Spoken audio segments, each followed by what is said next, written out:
एक झुंड हॉर्न वाले डायनासोर एक जमी हुई झील के ऊपर चल रहा था।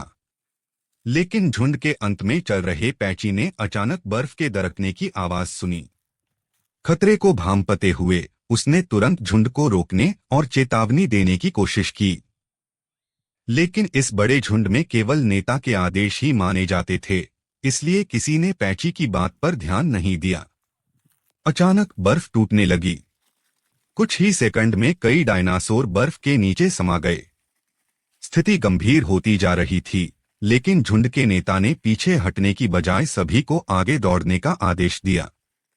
हालांकि झुंड की स्थिति ऐसी थी कि वे आगे बढ़ ही नहीं पा रहे थे।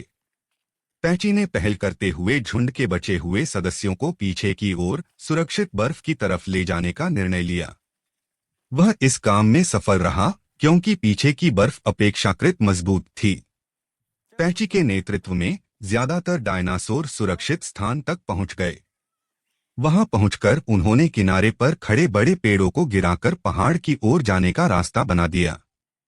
हालांकि झुंड के नेता को पैची की यह पहल बगावत जैसी लगी। उसे लगा कि पैची उसकी जगह लेने की कोशिश कर रहा है।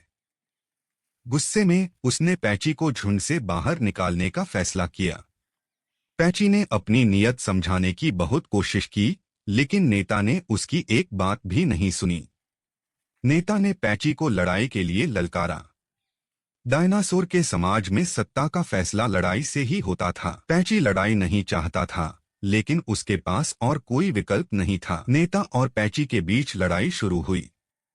पैची आकार और ताकत में नेता के सामने कमजोर था। उसकी सभी कोशिशें नाकाम हो गईं और जल्द ही नेता ने उसे बुरी तरह हरा दिया। गिरा हुआ एक बड़ा पेड़ पैची के ऊपर गिर गया, जिससे वह उठ नहीं पाया।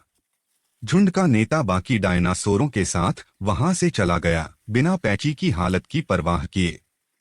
रात गहरी हो चुकी थी। पैची के घाव से रिश्ता खून आसपास के शिकारी डायनासोरों को अपनी ओर खींच लाया।